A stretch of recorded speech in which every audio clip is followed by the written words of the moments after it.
Om Swastiastu. Assalamualaikum warahmatullahi wabarakatuh. Perkenalkan, nama saya Ibu Tugede Sugiyarta dengan NIM 230030182, kelas CA 233. Pada kesempatan kali ini saya akan mempresentasikan tugas dari pemrograman web, yaitu yang disuruh membuat aplikasi web. Saya mengambil judul aplikasi web kasir dengan nama Sugitekno.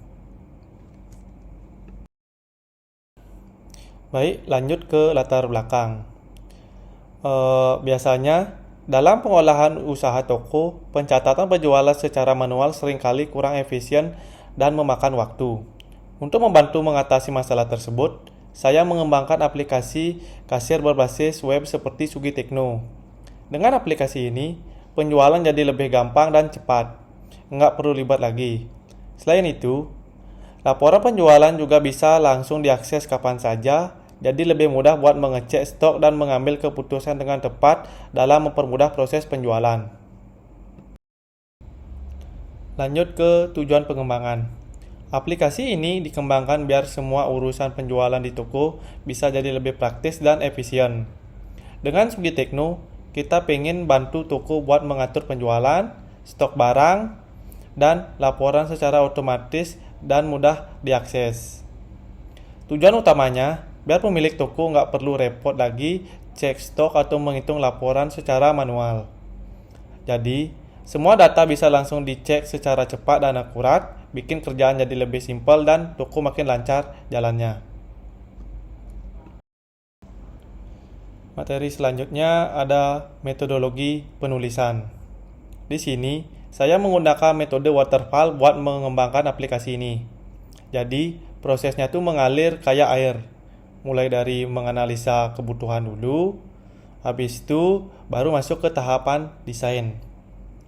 Setelah tahapan desain selesai, saya membuat codingnya. Setelah codingnya saya selesai, saya uji coba dulu aplikasinya apakah berjalan lancar atau tidak, sampai akhirnya diterapkan di dunia nyata. Begitu sih kalau tahapan waterfall yang saya ketahui. Langkah-langkah ini dijalani satu persatu dan pastikan semua beres di setiap tahapan sebelum lanjut ke tahapan berikutnya. Jadi hasilnya lebih rapi dan sesuai rencana.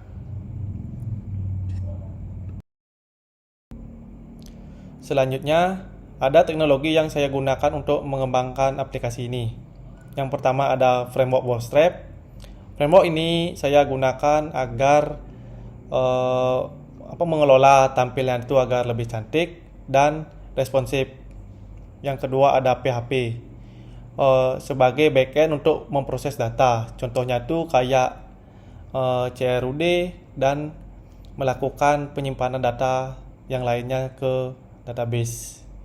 Setelah itu ada SAMPP sebagai web server saya yang lokal, web server lokal.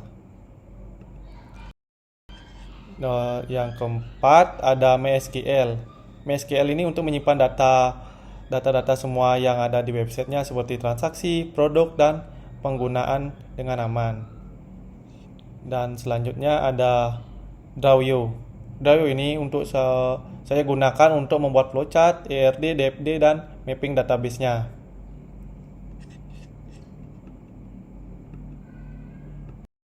Oke, selanjutnya ada menganalisis kebutuhan pengguna. Nah, di analisis kebutuhan pengguna ini saya ada dua user saja. Yang pertama ada kasir dan gudang. Saya akan jelaskan sedikit dari kasir. Kasir bisa ngapain aja. Yang pertama, kasir bisa melakukan login.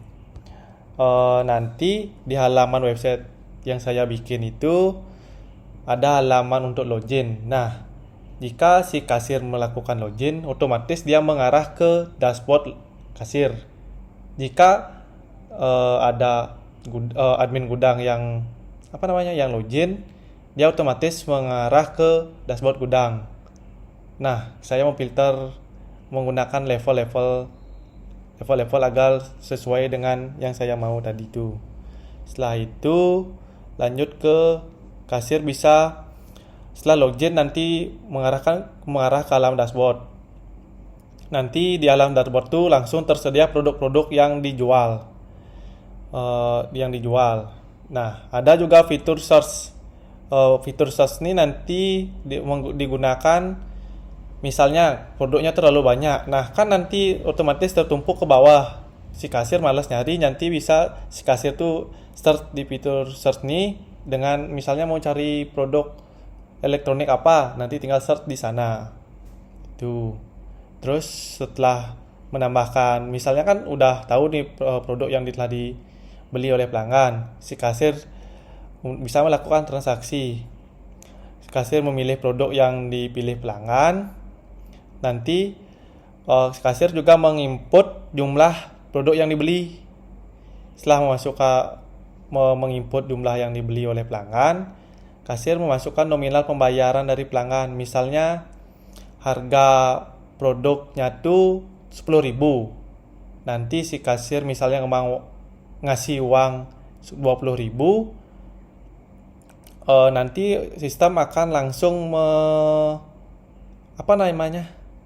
menghasilkan sisa kembalian. Nah, nanti bakal tampil. Setelah itu si kasir juga bisa memilih pembayaran. Si pelanggan tuh bisa melakukan pembayaran cash atau transfer. Setelah semua data terisi, sama nambahkan data pelanggan juga. Ini opsional sih, tergantung pelanggannya. Jika mau ditambahkan, ya ditambahkan data pelanggannya. Kalau enggak, ya enggak apa-apa. Tapi tetap juga bisa dilakukan checkout. Setelah semuanya selesai, kasir juga bisa melakukan checkout pemesanan yang tadi. Habis itu, setelah dia melakukan checkout, otomatis sistemnya itu akan mengarah ke halaman nota. Di halaman nota itu langsung bisa di print. Fitur yang bisa dilakukan oleh kasir ada mengakses ringkasan transaksi penjualan. Nanti ada menu ringkasan transaksi penjualan. Di sana kasir bisa melihat penjualan yang sudah dilakukan oleh dia. Udah berapa penjualan itu. Nah, si kasir bisa mengolah data tersebut. Misalnya dia ingin mengecek penjualan A, dia bisa mengecek. Terus dia juga bisa menghapus transaksi penjualan. Itu. Terus dia juga bisa mengakses laporan penjualan dari harian dan bulanan. Nah, bedanya ini dengan transaksi penjualan tuh nanti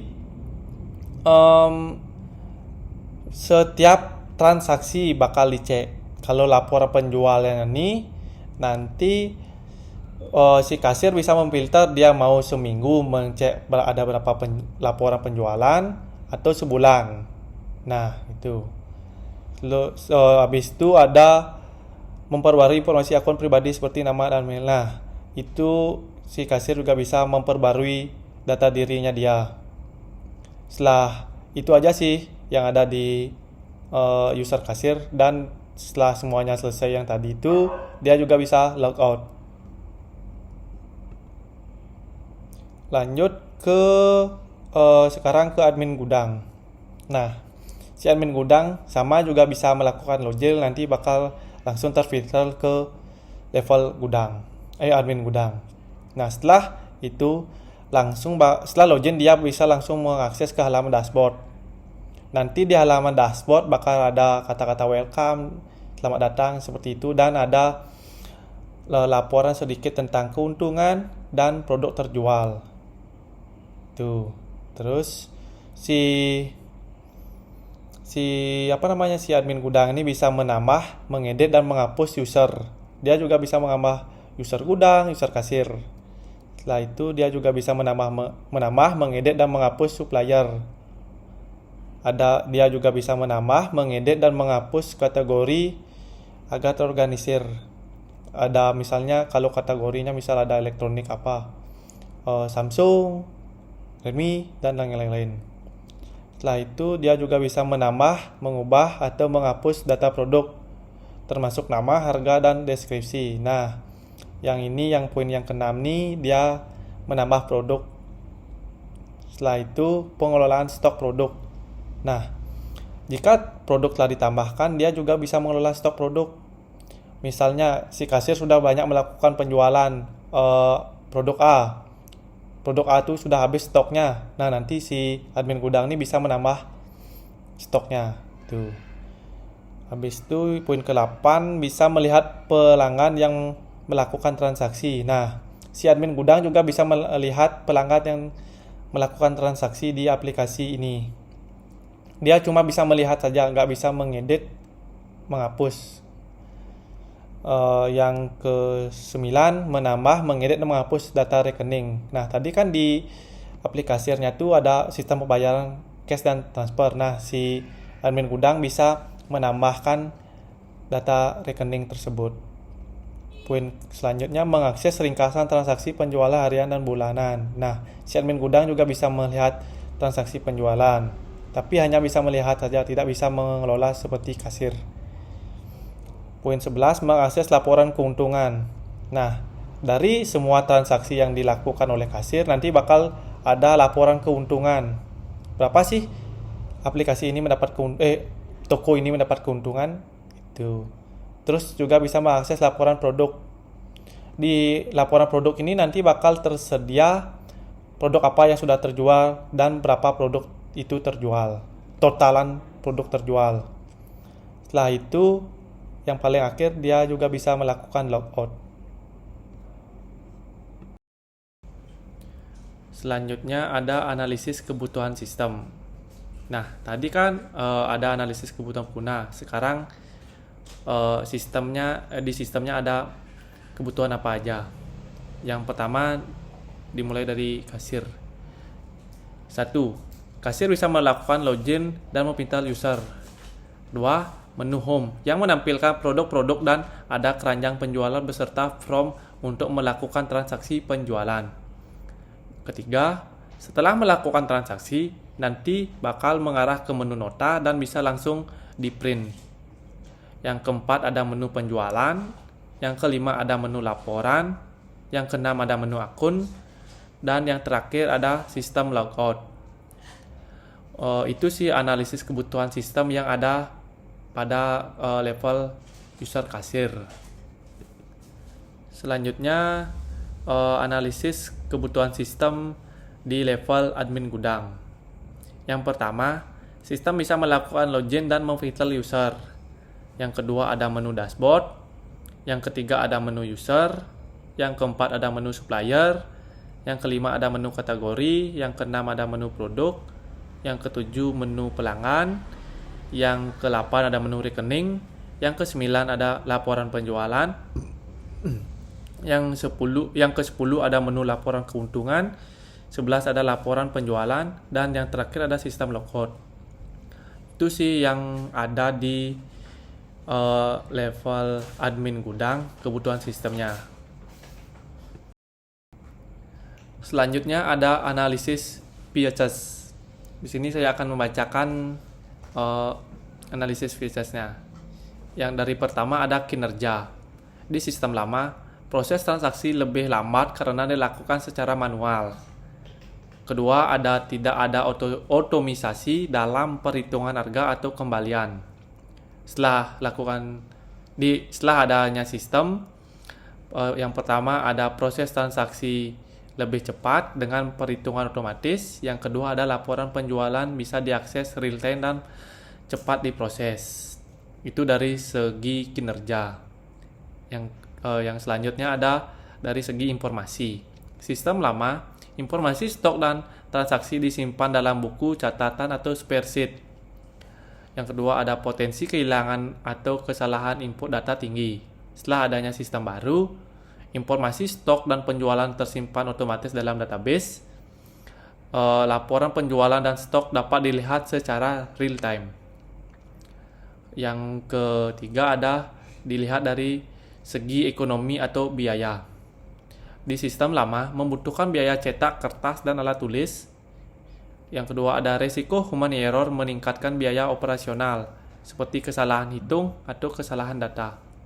Setelah adanya sistem baru, biaya awal untuk pengembangan dan implementasi sistem. Yang kedua ada mengurangi biaya operasional jangka panjang karena minim kertas dan kesalahan. Lanjut di segi kontrol. Di sistem lama, sulit melacak kesalahan karena pencatatan manual. Tidak ada pembatasan akses pengguna sehingga data rentan diakses sembarangan. Sistem baru, sistem memiliki kontrol akses berbasis peran yang perannya itu ada admin dan kasir. Audit log mencatat semua perubahan dan aktivitas penting. Dari segi efisiensi, waktu banyak terbuang untuk perhitungan manual dan pencatatan. Membutuhkan waktu lebih lama untuk membuat laporan secara manual. Setelah ada sistem baru, transaksi lebih cepat dengan kalkulasi otomatis. Laporan dan data bisa dibuat dan diakses dengan sekali klik. Dari segi layanan, sistem lama, antrian pelanggan sering terjadi karena proses manual memakan waktu. Tidak ada fitur melihat stok habis atau pelacakan penjual secara detail. Kalau setelah ada sistem baru, meningkatkan kepuasan pelanggan dengan transaksi lebih cepat, sistem memberikan detail stok rendah dan laporan yang lengkap. Selanjutnya, analisis kebutuhan software dan hardware. Hardware pertama, desktop atau laptop dengan spesifikasi minimal prosesor Intel Core i3 atau setara. Ke atasnya juga boleh. Terus RAM minimal 4GB atau lebih, storage SSD 128GB atau lebih. Yang kedua, koneksi internet untuk akses ke aplikasi websitenya. Itu jika sudah di hosting. Kalau sekarang kan masih localhost. Dari segi software, yang pertama Windows, macOS atau Android, tergantung perangkat yang digunakan. 2. Browser modern seperti Google Chrome, Mozilla Firefox atau Microsoft Edge. 3. MySQL untuk database. 4. Bahasa pemrograman seperti PHP dan Bootstrap. Dan yang kelima, Visual Studio Code. Itu sih untuk analisis kebutuhan software dan hardware dari aplikasi yang saya bikin. Selanjutnya di flowchart. Ini merupakan flowchart yang saya bikin untuk aplikasi saya. Sebelumnya, mohon maaf, flowchartnya saya bagi dua agar tampilan di videonya ini tulisannya terlihat jelas. Tapi nanti setelah saya kirim PPT-nya tuh bakal jadi satu. Saya potong. Oke, lanjut ke flowchart-nya. Dari admin. Admin melakukan login dan sistem nanti bakal menampilkan halaman dashboard dari admin. Ke bawah, sistem nanti juga bakal menampilkan halaman membuat akun. Dari sisi admin, admin bisa membuat akun kasir. Setelah itu, lanjut ke sistem. Sistem nanti bakal menampilkan data kasir. Setelah itu lanjut ke bawah, sistem bakal menampilkan form login untuk kasir. Nah, di sisi kasir nanti melakukan login ke sini, ke sistem. Nah, di sistem nanti akan melakukan decision. Jika kasir menginput username dan password benar, bakal langsung menampilkan halaman dashboard kasir. Setelah itu, jika kasir menginput username atau password salah, nanti bakal balik ke form login. Tuh. Nah, setelah sistem menampilkan halaman dashboard kasir, sistem juga menampilkan produk di kasir setelah di dashboardnya. Habis itu di sisi kasir melakukan proses transaksi. Kasir juga melakukan proses checkout. Nanti sistemnya bakal menampilkan halaman nota. Gitu sih gambaran alur utama dari sistem yang saya bikin. Dan yang lainnya nih nanti ada menu-menu tambahan di aplikasi yang saya bikin. Saya jelaskan dari sisi adminnya dulu. Nah, kan nanti login sudah melakukan kan nanti setelah admin melakukan login, nanti dia sistem menampilkan halaman dashboard. Di halaman dashboard nih si admin bisa membuat akun dan menambah atau mengelola supplier, kategori dan rekening. Alurnya tuh setelah sistem menampilkan halaman dashboard admin, nanti sistem juga bakal menampilkan halaman supplier, kategori dan rekening. Dari sisi adminnya nanti dia bisa menambah atau mengelola supplier, kategori dan rekening. Habis itu datanya tuh lanjut ke sistem, nanti datanya tuh disimpan di sistem dan sistem otomatis memasukkan data-data tersebut ke produk. Tuh. Lanjut, ada lagi nanti di halaman dashboard admin bakal menampilkan halaman pelanggan, laporan penjualan, keuntungan dan produk. Dari sisi admin nanti si admin bisa melihat pelanggan, laporan penjualan, keuntungan dan produk. Tuh. Nah, lanjut ke sisi dari kasir. Nanti jika kasir sudah melakukan login di menu halaman dashboard, nanti dia bisa menampilkan penjualan dan akun. Nah, si kasir nanti bisa mengelola penjualan dan akun. Sistem juga bisa menampilkan laporan dan si kasir bisa melihat laporan. Seperti itu sih flowchart yang saya bikin. Selanjutnya saya akan menjelaskan ERD yang saya buat. Dari tabel user level kasir memiliki atribut ID user, ID toko, level user, email user, nama user dan password. Nah, tabel user level kasir ini memiliki relasi ke penjualan. User level kasir melakukan penjualan. Relasinya tuh one to many. Nah, di penjualan memiliki atribut ID toko, ID user, ID pelanggan, ID rekening, ID penjualan, tanggal penjualan, total penjualan, bayar penjualan, dan kembalian penjualan. Itu merupakan atribut dari tabel penjualan. Nah, lanjut ke tabel toko. Di tabel toko memiliki atribut ID toko, nama toko, dan alamat toko. Dari tabel toko ke tabel penjualan, toko menyediakan penjualan. Relasinya tuh one to many. Habis itu ke tabel pelanggan. Di tabel pelanggan memiliki atribut ID pelanggan, ID toko, nama pelanggan, email pelanggan, telepon pelanggan, dan alamat pelanggan. Nah, relasi tabel pelanggan dengan penjualan yaitu penjualan menyertakan pelanggan atau pelanggan disertakan oleh penjualan. Relasinya itu one to many.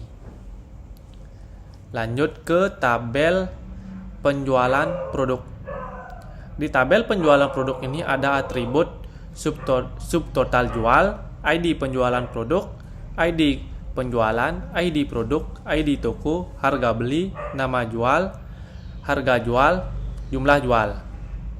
Nah, tabel penjualan produk memiliki relasi dengan penjualan produk, yaitu penjualan produk melibatkan penjualan atau sebaliknya penjualan mohon maaf kebalik saya, penjualan melibatkan penjualan produk atau sebaliknya penjualan produk dilibatkan oleh penjualan, memiliki relasi one to many. Selanjutnya ke tabel rekening. Di tabel rekening ada atribut ID rekening, ID toko, bank, nama, dan nomor. Tabel rekening memiliki relasi ke penjualan, yaitu penjualan mencatat rekening atau sebaliknya rekening dicatat dalam penjualan. Ini memiliki relasi many to one. Oke, lanjut ke tabel produk. Nah, dari tabel penjualan ke produk memiliki relasi many to many, yaitu penjualan melibatkan produk atau sebaliknya produk dilibatkan dalam penjualan. Di tabel produk ada atribut, keterangan produk, foto produk, stok produk, jual produk, beli produk, nama produk, kode produk, ID toko, ID kategori, ID supplier, ID produk. Itu aja sih untuk atribut di tabel produk. Saya mohon maaf untuk di ID tokonya belum isi garis. Nanti saya untuk di makalahnya bakal saya revisi. Nah, di produk memiliki relasi ke user level gudang.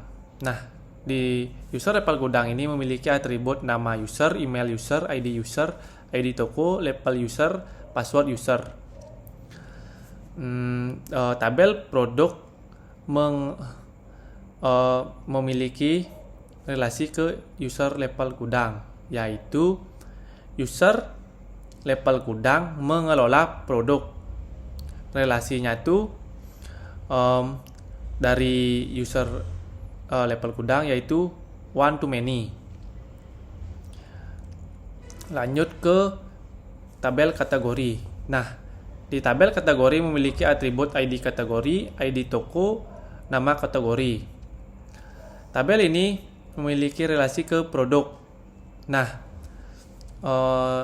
pembacaannya tuh produk memiliki kategori itu, dan sebaliknya kategori dimiliki produk. Relasinya tuh many to one. Habis itu ke tabel supplier. Di tabel supplier memiliki atribut ID supplier, ID toko, dan nama supplier. Memiliki relasi ke produk, yaitu supplier menyediakan produk atau sebaliknya produk disediakan oleh supplier. Relasinya tuh many to one dari produk. Itu untuk penjelasan saya tentang ERD yang saya buat. Baik, ini DFD yang saya buat. Dimulai dari DFD level 0. Nah, admin gudang bisa melakukan login, mengelola user, mengelola supplier, kategori, produk, dan rekening. Dia juga bisa melihat pelanggan, laporan penjualan, laporan keuntungan, dan laporan produk. Itu alur ke sistem. Nah, nanti sistemnya bakal menampilkan data login, user, supplier, kategori, produk, rekening, pelanggan, laporan penjualan, laporan keuntungan, dan laporan produk. Itu untuk admin gudang. Nah, selanjutnya untuk kasir. Alur kasir ke sistem yaitu kasir melakukan login dan check out pada produk, mengelola penjualan, melihat laporan penjualan, dan mengelola akun. Nanti sistem bakal menampilkan list atau data produk, penjualan, laporan, dan akun. Dan ada form checkout untuk si kasir. Itu sih penjelasan saya tentang DFD level 0 yang saya buat. Oke, lanjut ke DFD level 1. Admin gudang nanti dia menginput data login admin gudang, sistem di sistem 1.0 login admin gudang dan kasir. Nanti bakal menginput data login admin gudang ke tabel user. Setelah itu bakal mengeluarkan output data login admin gudang ke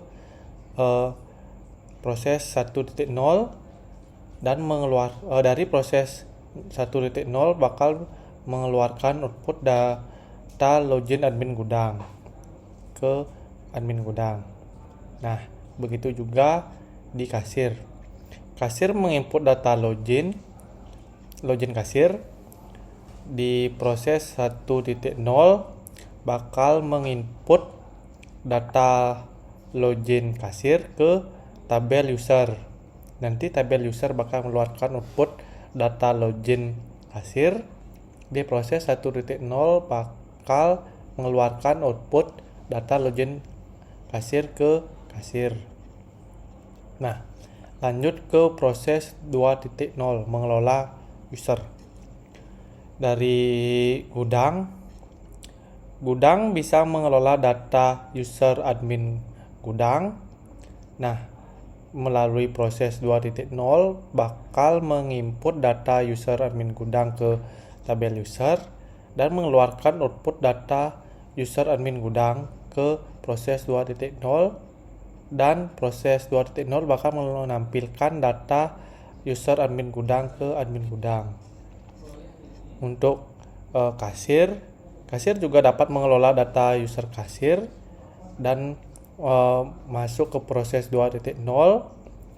Dari proses itu bakal menginput data user kasir ke tabel user. Nanti tabel user bakal mengeluarkan output data user kasir. Dari proses itu lanjut ke dari mengelola user yang tadi itu bakal menampilkan data user kasir ke kasir. Nah, lanjut ke proses 3.0 supplier, kategori produk dan rekening. Nah, dari admin gudang. Admin gudang dapat mengelola data supplier, kategori produk dan rekening. Di proses 3.0 bakal menginput data supplier, kategori produk dan rekening ke tabel supplier, kategori produk dan rekening. Dari tabel yang tadi itu bakal mengeluarkan output data supplier, kategori produk dan rekening ke sistem ke proses 3.0. Dari proses 3.0 bakal menampilkan data supplier, kategori produk dan rekening ke admin gudang. Lanjut ke proses 4.0 mengelola penjualan. Nah, ini di kasir. Kasir dapat mengelola data penjualan. Masuk ke proses 4.0. Proses 4.0 bakal menginput data penjualan ke tabel penjualan. Dari tabel penjual bakal mengeluarkan output data penjualan ke proses 4.0. Proses 4.0 bakal menampilkan data penjualan ke kasir. Lanjut ke proses 5.0 checkout produk. Ini dari kasir juga. Kasir dapat menginput data checkout. Setelah itu masuk ke ke proses 5.0. Dari proses ini bakal menginput data checkout ke tabel produk. Di tabel produk nanti bakal menampilkan data checkout ke proses 5.0, dan proses 5.0 bakal mencetak data checkout ke kasir. Habis itu proses 6.0 cek pelanggan, laporan penjualan, laporan keuntungan, dan laporan produk. Nah, ini di admin gudang. Nah, admin gudang dapat melihat data pelanggan, laporan penjualan, laporan keuntungan, dan laporan produk. Nanti di proses 6.0 bakal mengecek data pelanggan, laporan penjualan, laporan keuntungan, dan laporan produk ke tabel pelanggan, penjualan produk. Nah, nanti dari tabel tersebut bakal menampilkan data pelanggan, laporan penjualan, laporan keuntungan, dan produk ke proses 6.0. Dari proses 6.0 bakal menampilkan data pelanggan, laporan penjualan, laporan keuntungan, dan produk ke admin gudang. Mungkin itu bisa yang saya jelaskan di DFD level 1. Mohon maaf jika tulisan di gambar DFD level 1-nya kurang jelas, karena tidak saya potong seperti di flowchartnya. Baik, lanjut ke mapping database. Yang pertama ada tabel user. Di tabel user ada ID user tipe data integer 11 primary key. Ada ID toko tipe data integer 11 foreign key. Ada email user tipe data varchar 100. Ada password user tipe data varchar 100. Ada nama user tipe data varchar 100. Ada level user memiliki tipe data enum yang ada pilihan kasir dan gudang. Lanjut ke tabel penjualan. Di tabel penjualan ada ID penjualan integer 11 primary key, ada ID pelanggan integer 11 foreign key, ada ID rekening tipe data integer 11 foreign key, ada ID toko integer 11 foreign key, ada ID user integer 11 foreign key, tanggal penjualan date time, total penjualan integer 11, bayar penjualan integer 11, kembalian penjualan integer 11. Itu untuk di tabel penjualan. Lanjut ke tabel penjualan produk.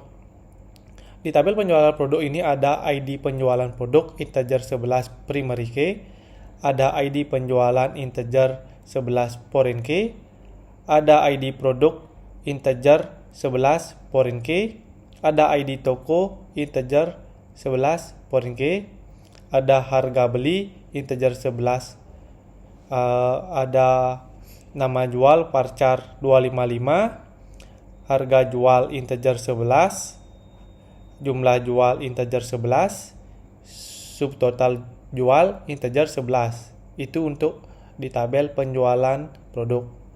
Lanjut ke tabel produk. Yang pertama ada ID produk integer 11 primary key, ada ID supplier integer 11 foreign key, ada ID kategori integer 11 foreign key, ada ID toko integer 11 foreign key, ada kode produk varchar 25, nama produk varchar 255, beli produk integer 11, jual produk integer 11, stok produk integer 11, foto produk varchar 255, keterangan produk teks. Itu untuk tabel untuk tabel produk. Lanjut ke tabel toko. Nah, di tabel toko ini ada ID toko integer 11 primary key, ada nama toko varchar 100 dan alamat toko teks tipe datanya. Lanjut ke tabel pelanggan. Di tabel pelanggan ini ada ID pelanggan integer 11 primary key, ada ID toko integer 11 foreign key, ada nama pelanggan, email pelanggan, itu memiliki tipe data yang sama yaitu varchar 100, ada telepon pelanggan varchar 255 dan alamat pelanggan varchar 100. Lanjut ke tabel rekening. Di tabel rekening ini ada ID rekening integer 11 primary key, ada ID toko integer 11 foreign key, ada bank, nomor nama, sama-sama memiliki tipe data varchar 100. Itu untuk di tabel rekening. Lanjut ke tabel supplier. Di tabel supplier ini ada ID supplier integer 11 foreign key, primary key, ada ID toko integer 11 foreign key, dan ada nama supplier varchar 255. Lanjut ke tabel kategori, ada ID kategori integer 11 primary key, ada ID toko integer 11 foreign key, dan nama kategori varchar 255. Nah, itu untuk mapping database-nya dan memiliki relasi dari tabel user. Dari tabel user ini ada ID toko. Nah, memiliki relasi ke toko, ke tabel toko, dan selanjutnya ada tabel penjualan. Nah, ini kan ada banyak ID. Dari pertama ID pelanggan, ID rekening, ID toko, ID user. Nah, di tabel penjualan memiliki relasi ke tabel-tabel tersebut. Lanjut ke tabel penjualan produk. Di tabel penjualan produk ada relasi 3. Yang pertama ada relasi ke tabel penjualan, yang kedua ada relasi ke tabel produk, dan yang ketiga ada relasi ke tabel toko. Selanjutnya di tabel produk. Di tabel produk ini juga ada relasi ke tabel supplier, kategori, dan toko. Lanjut ke tabel pelanggan. Ini cuma ada satu relasi, yaitu ke tabel toko. Lanjut ke rekening juga cuma satu, ke tabel toko. Ke tabel supplier juga satu, ID toko juga. Dan untuk tabel kategori cuma ada satu, sama juga ke tabel toko. Mungkin itu saja yang bisa saya jelaskan tentang mapping database-nya. Baik, itu saja mungkin yang bisa saya presentasikan pada kesempatan kali ini.